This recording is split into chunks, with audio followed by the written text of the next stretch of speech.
I'm Annahita Sarcon with Fulbright Program, graduate researcher in Spain. I'm here today at the Center for Regenerative Medicine with Dr. Veiga. Dr. Veiga is the director of the Stem Cell Bank here at the Center for Regenerative Medicine, one of the main stem cell banks in Spain. She's also the first biologist in Spain successful in the in vitro fertilization of the patient, resulting in a birth of a baby girl in 1984 named Victoria Ana in her honor. Good morning, Dr. Veiga. Thank you for taking the time to chat with me today. You were born and raised in Barcelona, and you're the first successful biologist in vitro treatment of a patient in Spain. I understand you are only 26 years old, and I would like to know how you were interested in this research and why stem cell.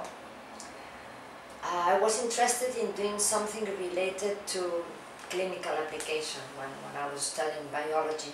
And I had a very good professor at the university that in a way directed me into genetics or cell biology or something related to this.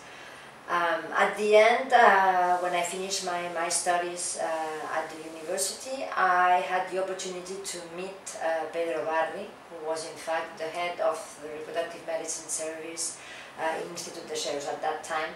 And in that place they were just starting to put in place the program for assisted reproduction. And I went there, I started to collaborate, to try to give my contribution to this program, and this is how it came. Can you tell us how or when the human embryonic stem cell research was permitted in Spain, and how has it evolved over the years? In fact, the first legislation that contemplated the possibility of performing research with human embryos was a law in 2003.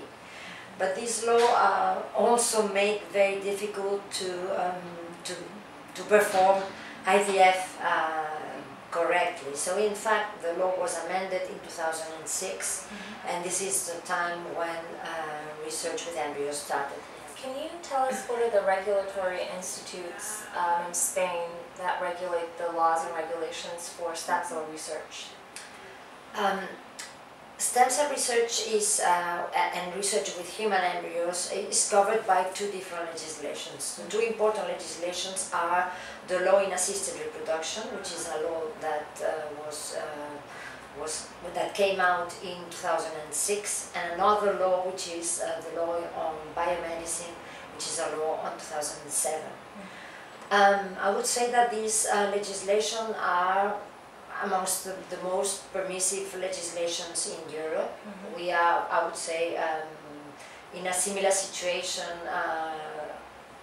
than probably Belgium, the UK, Sweden.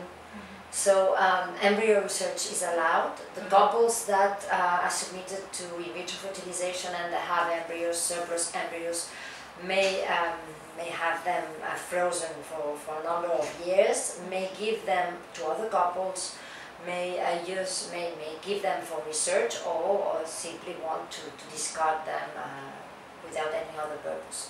This is how it is in our legislation. Our law also allows the use of somatic cell nuclear transfer to produce not embryos, because the embryo is defined in the Spanish legislation as the product of fertilization, and we are not allowed to produce embryos solely for the purpose of research. So the structure that is produced by somatic cell nuclear transfer is not supposed to be considered an embryo, but can be produced, and we can use this technology to produce embryonic stem cells. So I would say that we have the legislations that allow us to work in a very liberal environment, and there is an administrative structure which is called Instituto de Salud Carlos III, which is the one that regulates and tries to control and to monitor the research that is being performed with human embryos, human embryonic stem cells, and also with fetal tissues. Can you tell us how many stem cell banks are available in Spain and how many cell lines are currently there for research purposes? In fact, the Spanish stem cell bank is a peculiar structure because it has 4 different nodes. In fact, these 4 nodes were created because at the time of the legislation in 2006, when it became possible to start work with human embryos, 3 centers were put in place at that time, and these centers constituted, each of them, a node of the Spanish stem cell bank. There is one in Valencia, there is one in Granada, and there is one in Barcelona, and recently another one in the Basque Country has also been incorporated into the Spanish stem cell bank. Up to now, there are around 25 or 26 embryonic stem cell lines that are available. They are banked and they are registered at the Spanish stem cell bank. And there are around, yes, close to 30 iPS cell lines that are also available to scientists for research.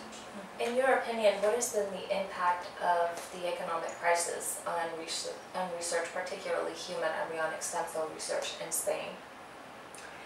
I would not say that the economic crisis has a specific impact on what we do. It has an impact in the research area overall, I would say. It is obvious that we need to readjust our budgets due to the economic situation where the country is now. And it has been said that up to now, and I thought that this should have been the case for a long time, but up to now the centers where research is being performed will be evaluated more strictly, and that the centers that produce a lot of scientific knowledge and produce good results with respect to what they are, to the money they have been funded, should continue and should have less restrictions than the ones that are not producing or where the research that is being performed is of no interest. So it would be good that the situation is closely analyzed and that the good centers, the centers where the research is giving results, continue to be funded and are able to continue working. Given the ethical concerns and controversy working with human embryonic stem cells, how would you contrast the sentiments in Spain versus a country, for example, the United States?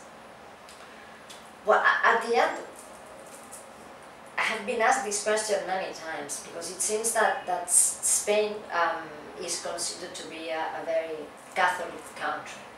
It was in the past, but I would say that it's not the case anymore. As the legislation makes it very visible, in fact, we have one of the more liberal legislations in Europe, even though this does not mean that we do not respect the human embryo as it is. I would say that the situation can be at this time more or less similar than in other countries in Europe or anywhere in the world, where there is no Catholic influence on what is being done at the level of research, and in this case of research in human embryos. With respect to what to say to American students that come to Spain, and especially to Barcelona, is that this is a wonderful city. It's a nice place to come and visit. We have excellent weather, and then also life. I would say that life not only at university or in schools or in research centers is quite friendly, but I would say that also life outside of the work time is also very enjoyable, so take the time to enjoy both of them.